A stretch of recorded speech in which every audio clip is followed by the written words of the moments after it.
স্টুডিওতে রয়েছেন বিএনপির বিজ্ঞান ও প্রযুক্তি বিষয়ক সহ সম্পাদক ও আমরা বিএনপি পরিবারের উপদেষ্টা ইঞ্জিনিয়ার আশরাফ উদ্দিন বকুল এবং আমাদের সাথে রয়েছেন জাতীয় নাগরিক পার্টির যুগ্ম আহ্বায়ক সরওয়ার তুষার। স্বাগত জানাচ্ছি আপনাদের দুজনকেই প্রযত্নে বাংলাদেশে। এবং প্রথমে আসলে শুরু করতে চাই, আমরা যেহেতু শিক্ষার্থীদের সাথে বা কাণ্ডারীদের সাথে দূরত্ব বাড়ছে বলছি, তখন আসলে সরওয়ার তুষার আপনাকে দিয়ে শুরু করতে চাই। আওয়ামী লীগ নিষিদ্ধর দাবি নিয়ে কিন্তু গত কয়েকদিন ধরে, যদি বলি গত 48 ঘন্টায়, বিভিন্ন ধরনের মন্তব্য কিন্তু আবারও শুরু হয়েছে এবং সেক্ষেত্রে বিএনপির পাশাপাশি বিভিন্ন রাজনৈতিক দলগুলো থেকে কিন্তু আওয়ামী লীগের আবারও রাজনীতিতে ফিরে আসা বা তাদের হয়তোবা মতাদর্শ যারা পরিবর্তন করে আবার সুস্থ ধারার রাজনীতিতে আসতে চান, তাদের অনেককে সুযোগ দেওয়ার কিন্তু অনেক কথাই বলছেন বিভিন্ন রাজনৈতিক দল। আমরা কারো নাম যদি উল্লেখ নাও করি, বিভিন্ন রাজনৈতিক দলের মধ্য থেকে আসছে। এতে আসলে আপনারা এনসিপির পক্ষ থেকে কতটুকু একমত? আপনাকে ধন্যবাদ। এই মুহূর্তে আমাদের একটা এই বিষয়ে সংবাদ সম্মেলন চলছে, ফলে সংবাদ সম্মেলনের পরে আমরা আমাদের দলীয় অবস্থান আপনারা জানতে পারবেন। তবে যে আলোচনা হয়েছে সেটা থেকে আমি কিছু কথা বলতে পারি, এবং এটা খুব নতুন না। আমরা বিভিন্ন সাক্ষাৎকারে বিভিন্ন সময়ে এই কথাগুলো বলেছি, ফলে আমাদের দিক থেকে এটা নতুন না, আমাদেরকে আবার হয়তো নতুন করে বলতে হচ্ছে। সেটা হচ্ছে দুটো জিনিস খুব পরিষ্কার। একটা হচ্ছে বিচারের আগে আওয়ামী লীগের রাজনীতিতে ফেরত আসার কোনো সম্ভাবনা নাই। এটা করতে হলে বাংলাদেশের লক্ষ লক্ষ শিক্ষার্থীদের রক্তের উপর দিয়ে করতে হবে এবং দেশকে একটা চরম অস্থিতিশীলতার দিকে নিয়ে যাওয়া হবে। ফলে প্রধান উপদেষ্টার যে বক্তব্যে আপনি দেখতে পাচ্ছেন যে শিক্ষার্থীদের মধ্যে একটা সঙ্গত ক্ষোভ তৈরি হয়েছে, এটা ক্ষোভ তৈরি হওয়ার সঙ্গত কারণ আছে। কারণটা হচ্ছে যে বিচারের আমরা কোনো অগ্রগতি দেখতে পাচ্ছি না। কী বিচার হচ্ছে, কীভাবে হচ্ছে আমরা দেখতে পাচ্ছি না। আওয়ামী লীগ প্রশ্নে এখনও কোনো রাজনৈতিক ঐক্যত বা ডায়ালগ তো আপনি করেন নাই সবগুলো দলের মধ্যে। এর আগেই যখন প্রধান উপদেষ্টা এরকম করে বলে দেন যে আওয়ামী লীগকে নিষিদ্ধ করার কোনো সিদ্ধান্ত অন্তর্বর্তী সরকারের নাই, তখন একটা ক্ষোভ তৈরি হয়। নিষিদ্ধ করা হবে কি হবে না সেটা হচ্ছে একটা প্রশ্ন, কিন্তু কনটেক্সটটা হচ্ছে যে কতগুলো জিনিস আওয়ামী লীগ প্রশ্নে মানুষ দেখতে চায়। এটা আপনি এটা হচ্ছে আপনার কাটা ঘায়ে নুনের ছিটা দেওয়ার মতো একটা ব্যাপার হয়ে দাঁড়ায়। সেখান থেকে এই প্রতিক্রিয়াগুলো আপনি দেখতে পাচ্ছেন। আমাদের দিক থেকে আমাদের পার্টি পজিশন খুব পরিষ্কার। আমরা বলেছি যে দল হিসেবে, আপনার শোতে এসেও আমি অনেকবার বলেছি যে দল হিসেবে আওয়ামী লীগের বিচার হতে হবে। আমরা তো নিষিদ্ধ হতে হবে এটা সরাসরি এটা বলতে পারি না, কারণ বিচারিক প্রক্রিয়া তার মতো করে আগাবে। কিন্তু দল হিসেবে কথাটা হচ্ছে শুধু শেখ পরিবার না, শুধু আওয়ামী লীগের অমুক এমপি তমুক এমপির না, আওয়ামী লীগ একটা রাজনৈতিক দল হিসেবে তার বিচার হতে হবে। কেন? কারণ এই যে জুলাই ম্যাসাকার কিংবা এর আগে যতগুলো হত্যাকাণ্ড, গুম খুন, ক্রসফায়ার, অর্থ লোপাট, 3টা নির্বাচন জালিয়াতি করা, এই যে যা যা আমরা আওয়ামী লীগ রেজিম সম্পর্কে বলি, এটা তো শুধুমাত্র ব্যক্তি কিংবা একটা গোষ্ঠীর কর্মকাণ্ড না, একটা পুরো দল এটাতে জড়িত ছিল। স্থানীয় পর্যায় থেকে শুরু করে তাদের জাতীয় পর্যায় পর্যন্ত পুরো দল এই প্রক্রিয়া জড়িত। এবং আজ পর্যন্ত এই দলের একটা লোকও প্রকাশ্যে বলেন নাই যে আমরা আমাদের কৃতকর্মের জন্য ক্ষুব্ধ বা আমাদের কৃতকর্মের জন্য আমরা দুঃখিত, এবং আমরা মনে করি যে যারা অপরাধী তাদের শাস্তি হওয়া উচিত। অপরাধীরা বুঝলাম পালিয়ে আছে, তাহলে এই দলের যারা অপরাধী না তারা তো বলতে পারে যে আমরা এটা ডিজাউন করি, আমরা মনে করি শাস্তি হওয়া উচিত। এই কথাগুলো তারা তাদের দিক থেকে বলেনি, উল্টো দেশের বাইরে থেকে সেই সুযোগটা কি আছে না, দেশের ভেতরে যারা আছে তারা কি, আপনি কি এটা বলতে পারেন না? আপনি তো এটা তো খুব একটা রিকনসিলিয়েশনের সামনে আসলে না সামনে আসার ব্যাপার না। তো আপনি তো সোশ্যাল মিডিয়ার যুগে, আপনি তো সোশ্যাল মিডিয়ায় দেখেন আপনি তারা কি করছে। সোশ্যাল মিডিয়া তাদের তো কোনো মতামত রাখতে তো সমস্যা হচ্ছে না, কিন্তু এই কথাটা, সিম্পল কথাটা আপনি বলতে পারছেন না কেন?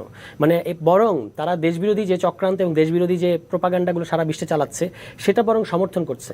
বিপ্লবীদের বা অভ্যুত্থানকারী শক্তিদেরকে তারা ক্রমাগত থ্রেট দিচ্ছে কমেন্টে যে আর কিছুদিন অপেক্ষা করো। কিংবা হাসনাত আবদুল্লাহ গতকালকে হাসনাত আবদুল্লাহকে বলা হয়েছে যে আপনার মৃত্যু আল্লাহ কবুল করে নিয়েছেন, এইরকম, ঠিক আছে, তারা থ্রেট দিচ্ছে, ঠিক আছে। তো সুতরাং হচ্ছে ব্যাপারটা হলো যে আওয়ামী লীগের মধ্যে কোনো রিমোর্স কিন্তু নাই। তা যে দলের রিমোর্স নাই, তখন আপনি তাকে যদি বলেন যে এই দল এখনো রাজনীতি করতে পারবে, তখন মনে হয় কি যে মনে হয় হচ্ছে যে আওয়ামী লীগের ভোটের মধ্য দিয়ে আওয়ামী লীগের পরাজয় ঘটেছে, ক্ষমতার হাত বদল হয়েছে। সেটা কিন্তু বাংলাদেশে ঘটে নাই। বাংলাদেশের ইতিহাসে করার অধিকারের প্রশ্নই আসে না। তাকে আগে বিচারে মুখোমুখি করতে হবে, তারপরে আমরা জাতীয় ঐক্যমত্যের ভিত্তিতে সিদ্ধান্ত নেব যে নিবন্ধন বাতিল করতে হবে নাকি দল হিসেবে নিষিদ্ধ করতে হবে না কি করতে হবে, এটা তারপরে সিদ্ধান্ত। কিন্তু আগে তো এই কতগুলো স্টেপস আছে এগুলো আপনাকে সারতে হবে, সেইগুলো কিন্তু আমরা দেখতে পাচ্ছি না। অবশ্যই এই সরকারের একটি বিচার, সরকার এবং দেশের একটি বিচার প্রক্রিয়ার অধীনেই তারা রয়েছে, তারপরও জনগণের বিচারের কথা বারংবার কিন্তু চলে আসছে। সেখানে আমি একটু আগেও আসলে তুষারকে বলছিলাম যে মব জাস্টিসের উনি যে কথাগুলো বলছেন এই কথাগুলো কিন্তু নিতান্তই অত্যন্ত প্রয়োজনীয় কথা বলেছেন। একটা বিদ্রোহ হয়েছে এবং ছাত্র জনতার সমন্বয় হয়েছে এবং সেখানে প্রচুর রক্ত ঝরেছে। আপনি একটা জিনিস দেখেন, আজকে 7 মাসের পর 8 মাস, প্রায় 8 মাস চলে গেছে, এখন পর্যন্ত কিন্তু আপনি একটা হত্যারও বিচার করতে পারলেন না। এতগুলো লোক শহীদ হয়েছে, তারপরে আপনার হাজার হাজার লোক আপনার এখনও আহত অবস্থায় আছে।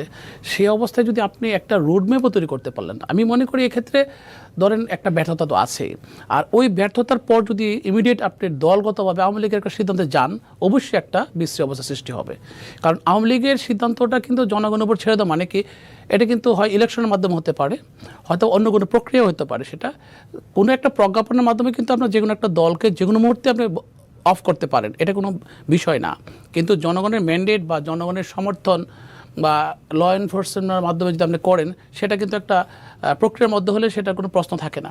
কিন্তু তার আগে আমার যে এতগুলো ভাই বোন আর আমার দেশ থেকে এতগুলো আসামি বা কেন বা কীভাবে চলে গেল, আমি তো আসামিগুলো বের করে দেওয়ার সুন্দর একটা রোড তৈরি করে দিলাম, আমি তাদেরকে আটকাইলাম না। আমি জানি তারা কোথায় ছিল, তারা ক্যান্টনমেন্টে ছিল 2 মাস 3 মাস পর, 2 মাস 3 মাস পর, এবং তারা তোটা ওই জায়গায় ওনার সাথে আমিও একমত একটা জায়গায় যে বিচারটা কেন এখনো হলো না, বিচারটা কোন পর্যায়ে আছে। বিচার যদি আপনি একটা পর্যায়ে নিয়ে যেতেন আজকে, যা দেখা যাচ্ছে আগামী 2 মাস 3 মাসের পর থেকে বিচার ফিনিশ হয়ে যাচ্ছে, মানে যারা অপরাধী তাদের ফাঁসি হবে, তাদের জেল জরিমানা হবে, একটা কিছু, তখন কিন্তু আপনি বলতে পারতেন যে হ্যাঁ আওয়ামী লীগ এখন যদি তাদের বিচার হয়ে যাওয়ার পরে জনগণ ক্ষমা করে তারপরে হয়তো বা একটা সুযোগ দেওয়া যেতে পারে বিনা আঙ্গিকে। কিন্তু আমি তখন বিচারের লক্ষণই দেখছি না।